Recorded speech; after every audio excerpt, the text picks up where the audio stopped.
Social മീഡിയയിൽ ആർക്കെതിരെയും എന്തും വിളിച്ചു പറയാം, ആരെയും അപകീർത്തിപ്പെടുത്താമെന്ന് കരുതുന്നവർക്കുള്ള ശക്തമായ മുന്നറിയിപ്പാണ് കഴിഞ്ഞ 24 മണിക്കൂറിനുള്ളിൽ കേരളം കണ്ടത്.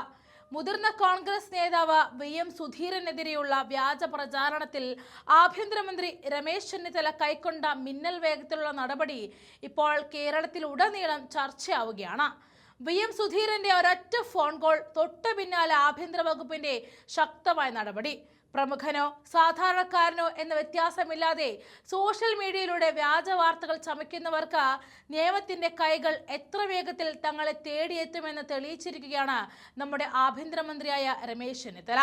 മുഹമ്മദ് ഖലീൽ എന്ന ഫേസ്ബുക്ക് ഐഡിയിലൂടെയാണ് VM സുധീരൻ മുഖ്യമന്ത്രിയെക്കുറിച്ച് പറയാത്ത കാര്യങ്ങൾ പറഞ്ഞ് എന്ന രീതിയിൽ വ്യാജ പ്രചാരണം നടത്തിയത്.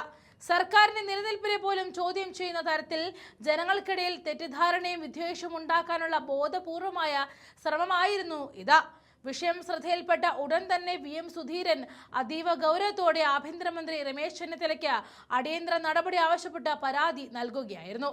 പരാതി ലഭിച്ച ഒരൊറ്റ രാത്രി ഇരുണ്ട് വെളുക്കും മുൻപ് തന്നെ ആഭ്യന്തരമന്ത്രിയുടെ കർശന നിർദ്ദേശപ്രകാരം Thiruvananthapuram city cyber crime police പ്രതിക്കെതിരെ കേസ് രജിസ്റ്റർ ചെയ്തു. ഭാരതീയ ന്യായ സംഹിതയിലെ 192 വകുപ്പുകളും ഇൻഫർമേഷൻ ടെക്നോളജി ആക്ടിലെ 66ഉം 120 എന്നീ ഗുരുതരമായ വകുപ്പുകളും ചുമത്തിയാണ് പോലീസ് അന്വേഷണം ആരംഭിച്ചിരിക്കുന്നത്. വ്യാഴാഴ്ചയായിരുന്നു ഫേസ്ബുക്കിലൂടെ കള്ളപ്രചാരണം നടത്തിയെന്ന് ചൂണ്ടിക്കാണിച്ച VM സുധീരൻ ആഭ്യന്തര വകുപ്പ് മന്ത്രിയായ രമേശ് ചെന്നിത്തലയ്ക്ക് പരാതി നൽകിയത്. താൻ ഫേസ്ബുക്കിലോ മറ്റു തലത്തിലോ പറയാത്തതായിട്ടുള്ള മുഖ്യമന്ത്രിയെക്കുറിച്ചുള്ള തെറ്റായ അഭിപ്രായം മുഹമ്മദ് ഖലീൽ എന്ന ആളുടെ പേരിൽ പ്രചരിച്ചതായിട്ടാണ് VM സുധീരൻ പരാതിയിൽ ചൂണ്ടിക്കാണിച്ചത്.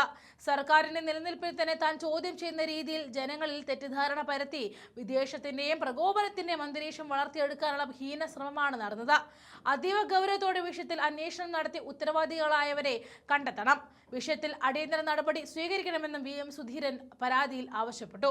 ഈ ഒരൊറ്റ രാത്രിയിലെ തീരുമാനം കൊണ്ട് ആഭ്യന്തര വകുപ്പ് ഭരിക്കാൻ താൻ പുലിയാണ് എന്ന് രമേശ് ചെന്നിത്തല ഒരിക്കൽ കൂടി തെളിയിച്ചിരിക്കുകയാണ്.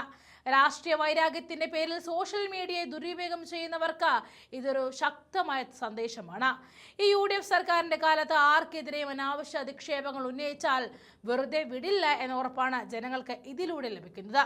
ജനകീയനായ ആഭ്യന്തരമന്ത്രിയുടെ ഈ മാതൃകാപരമായ നിലപാടിനെ നെഞ്ചിലേറ്റുകയാണ് കേരളക്കര.